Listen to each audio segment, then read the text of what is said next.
Which is it? I'm Zev Elef, Associate Professor of Jewish History at Touro College and Hebrew Theological College.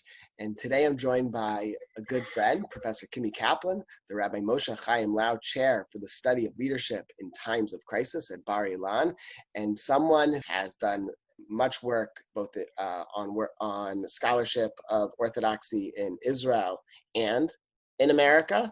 And today we're going to focus on an interesting episode, which is the rise and fall of Rabbi Jacob Joseph, Rabbi Jacob Joseph, who very briefly, 18 or 19, depending on who you ask, congregations arrange under the aegis of the Beit Midrash Hagadol to bring in a chief rabbi. There were many earlier attempts to do that, starting really in earnest in the 1860s, but in 1888, they bring the Maggid of Vilna, Rabbi Jacob Joseph, to the United States to be New York's chief rabbi. What I want to discuss, what are the forces in play, and why is this episode so crucial? Why do historians review this very quick rise and fall so intimately in the study of Orthodox Judaism and in New York Jewish history? Okay, so thank you very much, Professor Elif, for this invite. And let's see if we can try and put it all into a few minutes. I think that the crux of the issue is the second question, that overall question, and I'd like to put that on the table straight away. I think that the issue at stake is the immigrant communities in New York, led by several rich people primarily, trying to get the Orthodox communities in general organized in the New World. And this is the first very serious attempt. As you say, it's sort of a series of attempts, and they have one thread going through them. We have to bring here a central figure from Eastern Europe who will lead us and create order and institutionalize Orthodoxy in the US and supervise. And this ends up as a great failure. And that great failure basically moves Orthodoxy in primarily in New York, but also in other places in the US, to look for alternative means of getting organized. And that would be more, then it would be towards the end of the 19th and early 20th century, more on a communal basis and getting together rabbis to create the Union of Orthodox Rabbis.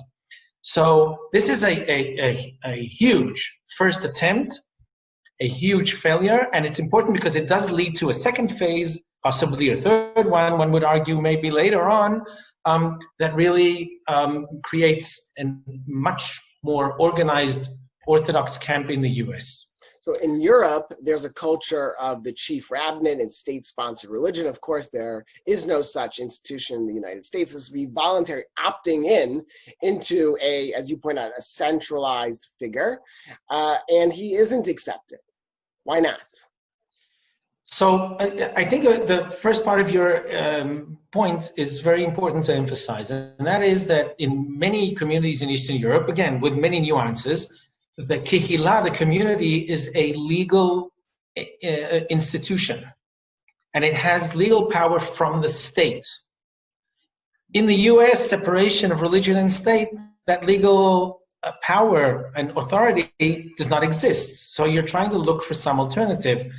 And here is one of the catches already, where basically with the idea of, well, let's copy and paste. Let's take a East European rabbi from a certain setup, which is a legal setup. And he's a persona in Vilna. For 5 years, he's one of the official preachers in Vilna. That is a prestigious job. And he is also brought to the US on one of the accounts as a gifted preacher. We'll get back to that. So we're trying to, the idea is let's bring this to the US and let's try and create here a kehillah, a community-like system that people would be obliged to. And this obligation is the big obstacle. How do we get people to be obliged? And the assumption was that it would work, and I'll explain how in 1 second. So I think that one component here is huge expectations from Jacob Joseph. The communities got together to invite him, and there was this 2 to 3 year back and forth of negotiations about money issues and his salary, and they offered him a very serious salary in the terms of the time, $3,000 a year and $1,250 for a 5-room rented penthouse in the Lower East Side. That's a very significant amount of money in the time. It would be a 6-digit salary in our terms today, probably, especially in dollars. As part of the Eastern European community, as opposed to, say, the establishment, the German community, in which, as you've written before, as Emil Hirsch and others in Chicago received this type of remuneration. But in the Eastern European community, if you weren't a chazan, forget about it. That is true. I mean, the rabbis look into the Reform communities. Even some of them got $10,000 a year, which is, again, it's a dream salary in any account at those times. Anyway, the expectation is we'll provide him with the means for the person to be independent, take decisions, create a plan, execute it, and the Orthodox communities in New York will sort of join together under the authority of this East European figure. So Jacob Joseph, as you said, in July 1888, makes his way on the boat to New York and arrives, and the expectation at that moment is way up high in the sky.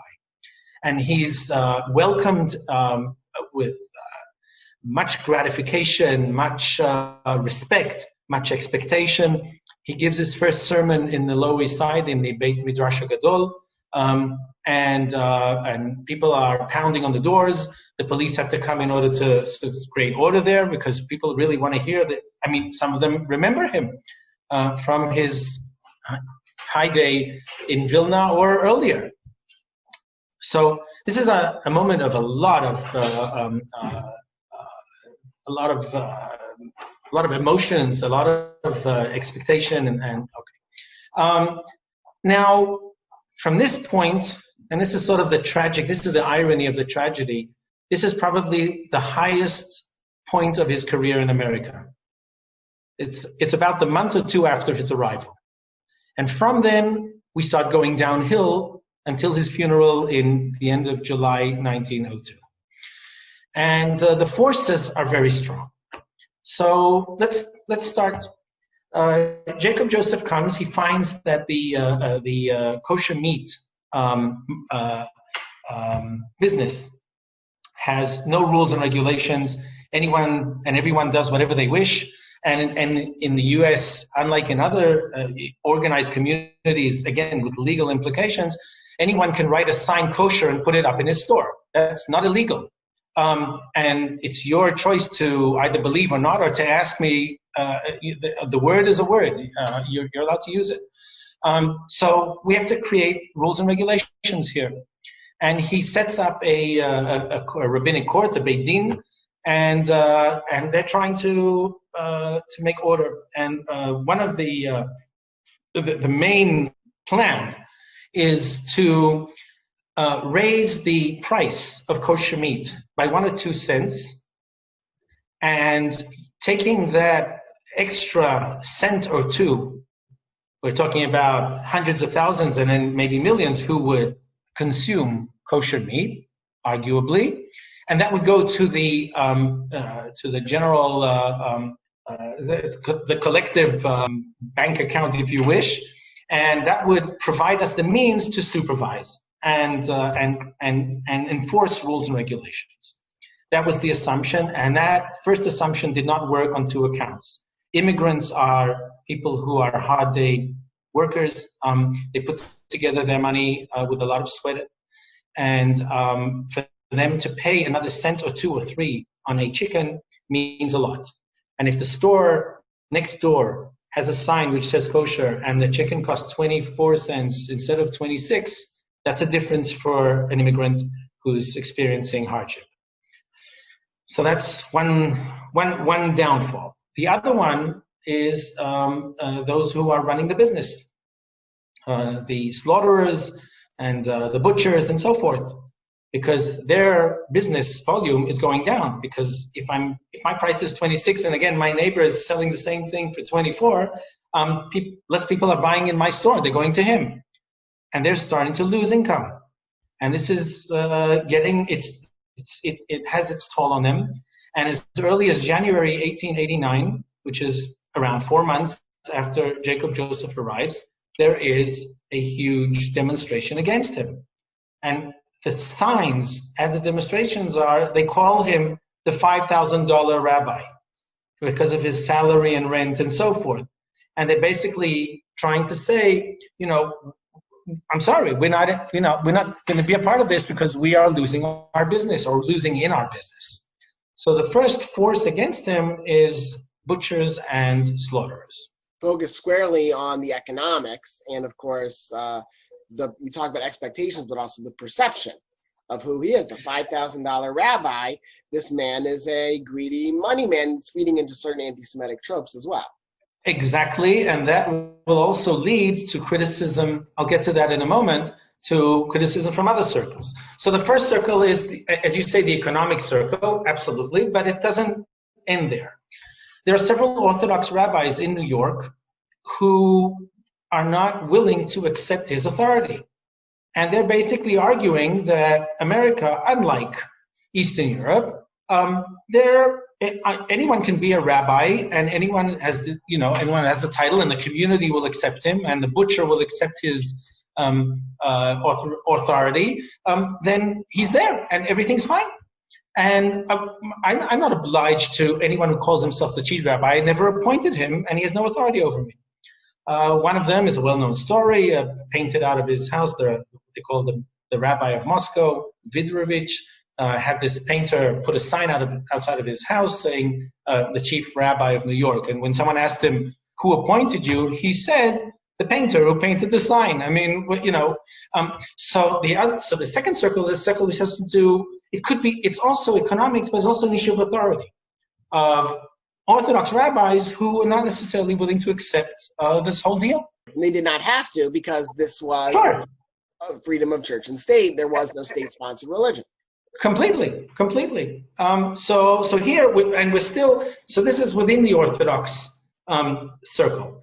And then another round is socialists and Bundists who look at this, and especially here they go back to the issue of the salary, and they look at this as a cynical way of using weak people and just sucking up the little money that they have extra, if at all, just to supply this rabbi so he can sit comfortably on $3,000 and a lovely apartment. And they start attacking him, and it gets to a point where he lodges a suit in the court, and that's the best thing for the newspaper, because then he can just continue reporting about what's going on. But now here the attempt is to really attack the issue of using religion as a tool to making money on the back of people who are poor, basically, and trying to fight for their lives economically and otherwise, and using their feelings and their emotions towards religion and their interest, and they want to be in community or whatever, using that in order to make money, basically. The combination of communities here is at blame, no less than Jacob Joseph himself. This is using the masses, basically. But couldn't he have overcome all of that with his sermonics, with his ability he came in as the master darshan? There you go. So you're leading me to the next point, and this is him himself. And this is, I think, also interesting. I mean, a lot of what we spoke about up until now can be found in Abraham Karp's lovely, wonderful seminal article, which he published in 1955. And it's really a masterpiece, I think, in so many ways. What Abe Karp didn't pay attention to too much was the issue of Jacob Joseph's sermons. And here is an interesting story, because one of the things that we find is that he did not succeed, for whatever reason, to adjust the content of his sermons to the new scene of the Lower East Side, or the immigrant experience. Now, this is this is not to be taken for granted. Usually, I mean, one of the main virtues of preachers is precisely to feel reality and feel where people are and what their problems are, what the challenges are, and what they're dealing with, and address them. And this makes a good preacher. I mean, there's a famous saying that a good preacher always has a Bible under within one arm and a newspaper in the other arm, and he sort of brings them together. So here, Jacob Joseph, over the time, it gradually appeared that his sermons were just, they didn't speak to the people or to their needs or to their issues, and he sort of lost his audience in a certain way. Now, add to that the physical deterioration that he had a stroke in 1892, 1893, not sure. We also can see it from his handwriting, which became very sloppy and so you can see that there's limitations. And Jacob Joseph, his illness started taking a toll on him as well. He wasn't at his best. So we've got here the Orthodox camp. We've got economic forces. We've got other groups within the Jewish society in New York, which have their issues with him or what he represents.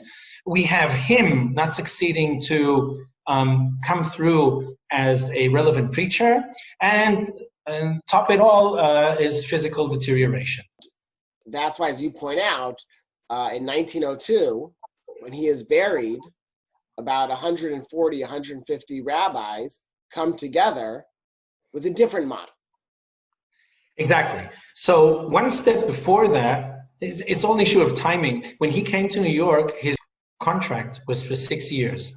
The contract begins in 1888, summer 1888, and ends in the summer of 1894.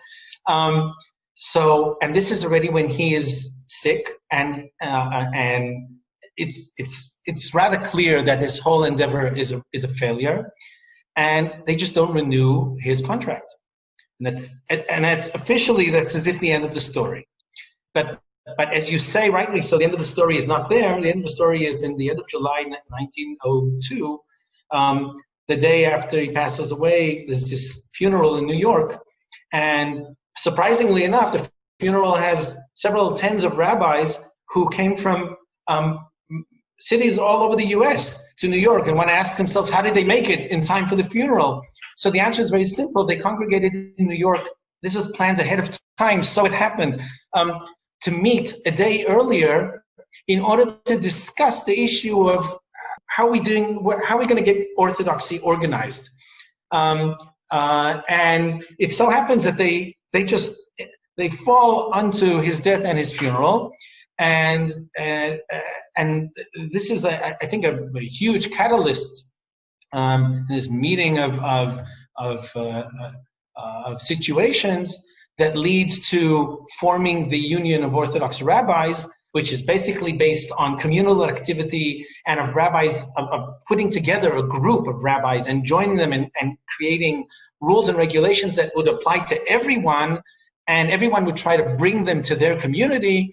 And that's a whole different ballgame. We're not looking at a one-man show, but we're looking at a team who's trying to really work together and achieve something that really failed, again, in the Jacob Joseph case. Thanks for clicking and learning. And here are some links to related videos. And subscribe. Don't miss out to making meaning of the past in the present for the future.